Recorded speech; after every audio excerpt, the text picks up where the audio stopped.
So is there a punishment and reward inside the grave? I think everything in life has punishment and reward. It's a system of the humans, but that system also goes into the next life. I think the minor, of course there is punishment in the grave, because the Prophet ﷺ said, Allahumma ajirna min adhab al-qabr. Oh Allah, alleviate from us the punishment of the grave. There is punishment. Of course there's punishment in the grave. And every time somebody I see gets sick and he goes through these sicknesses, it's always a cleansing. And then he takes them away. He takes them away because you would rather be cleansed on this earth through sickness and tests and trials than to be cleansed for 1 minute in the grave. You want to enter that grave and you want to pass those questions and you want a window of paradise open and you want your soul to be at ease.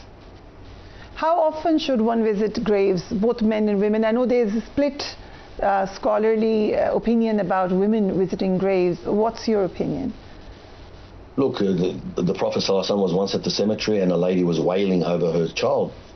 And he said to her, if you were to make dua for him, it would be better. And, she said to him, what would you know? And then she found out he was the Prophet of Allah. In that hadith, he didn't say to her, what are you doing here? You shouldn't be here. You're a lady. He said to her, you're wailing. It's not helping him. Make dua for him is better. The problem with our communities or our culture or our people is they take the stupid things out of things. Don't women die? Don't they mourn? Just like men? So I say, of course they are allowed to go to the cemetery. They're just not allowed to follow a funeral. That's the only thing. They do not carry the coffin, they do not walk behind the coffins. But once a grave is buried, a deceased, and the dirt is put over the grave, it is now called a grave, officially a grave. The men move back, the women can come forward and make their dua, because their dua is just as valid or even more than the men. So they should make their dua, and it's a remembrance for them and not just for the men, because visiting the cemetery is a reminder for us where we are going. It's a reminder for the women too, because male and female, subhanallah, al-dhakar wal-untha, we are all, subhanallah, going that way. That's why it's so important that we get our facts right and not worry about the little things in life, but worry about the big things in life. Like, go make up with your brother, go and pay respects, go and be good to your neighbor, those kind of things. So when my father and then my mother recently were being put in the grave, I saw it from far away, and I think that's the most painful moment in anyone's life. Anyone. I don't think there's anything more painful than that moment when they're being buried down. You're part of that moment for so many people, very blessed in that way. But how do you then sympathize with the family? What do you do? Look, the true believer, he knows that we are all travelers in this world. We're all going day by day. Every time I lay somebody in that grave, and I'm the last one to touch him in the grave and to put him on his side and to close him up, and I walk and I jump back out of the grave, it doesn't leave me. I go home with dirt on my hands still, and that's the dirt of that grave. And I think to myself, did he pass the questions? Has he got a grave of paradise now? Because I could be next. I could be his neighbor in the grave tomorrow. For me, it's reality every day. And what I've realized through the social media now, it's made so much more people aware how this world is just temporary. Even though we always know it is, but this world engulfs us sometimes. And sometimes the struggles of this world take us and we think there's no way out. This world can be saddening, can be oppressive. But then when you remember that, well, look where we're going, and we can really still work hard for that ending. Because the worst thing a human hates is to go from what he's built to what is destroyed. A lot of us have built this world, careers and financial and homes and families and wealth, but then we forget where we're going. We're leaving all that behind. Your mum left all her wardrobe behind. She left everything behind. She went with nothing but her shroud. And we're all going to go that way. So we want to take with us what's more important in the grave. The currency of the grave is our good actions and deeds. That's what our currency in the grave is. Not our checkbooks, not our wallets, nothing.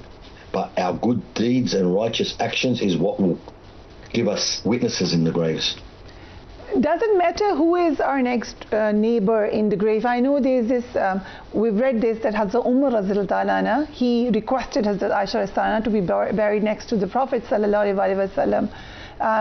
Does it make a difference who we are buried next to, or was it just out of love and respect?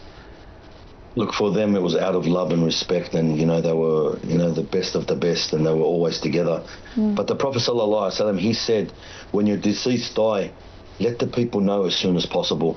This way, if there's any grudges, any debts, that can be done and fixed. And also, bury them in the quickest time possible, and in the closest Muslim cemetery possible, for we can be harmed by our neighbours just like we can be harmed by our neighbours in this world. Meaning, if you bury them next to a non-believer who's being punished in his grave, that could affect you in your grave, their punishment. And these are the words of the Prophet ﷺ. That's why we bury our Muslims in Muslim graves with all Muslims, because when you walk into that graveyard, you make a dua, Assalamu alaikum ya ahl diyar min al-muslimin wal-mu'minun. So you're making a general dua for all the believers and all the Muslims, that Allah have forgiveness on you and we will follow you soon. But if you walked into a non-Muslim cemetery, you couldn't make that dua. Doesn't apply to them. Applies only to the Muslim. Now, please tell us something about your life, your children. What do they do? What do you want them to become? Look, I have grandchildren. My children are all old now. My oldest is 28, my youngest is 22. MashaAllah. I have my youngest, she's doing medicine. The second one is a school teacher. The other one is an electrician. And the oldest one he serves in the military. So my children are all got their own lives. I've been with my wife since I was teenagers. And the importance of, we make this dua the Prophet used to make, Allahumma atina fid dunya hasana wa fil akhirati hasana wa qina adhab an-nar, meaning the hasana of the dunya is a righteous wife. So because a righteous wife can make the difference in your life. Does she say anything that you talk about death all the time or something? Or so when I was 17, I started to collect dead bodies. So that was when I first got my car license.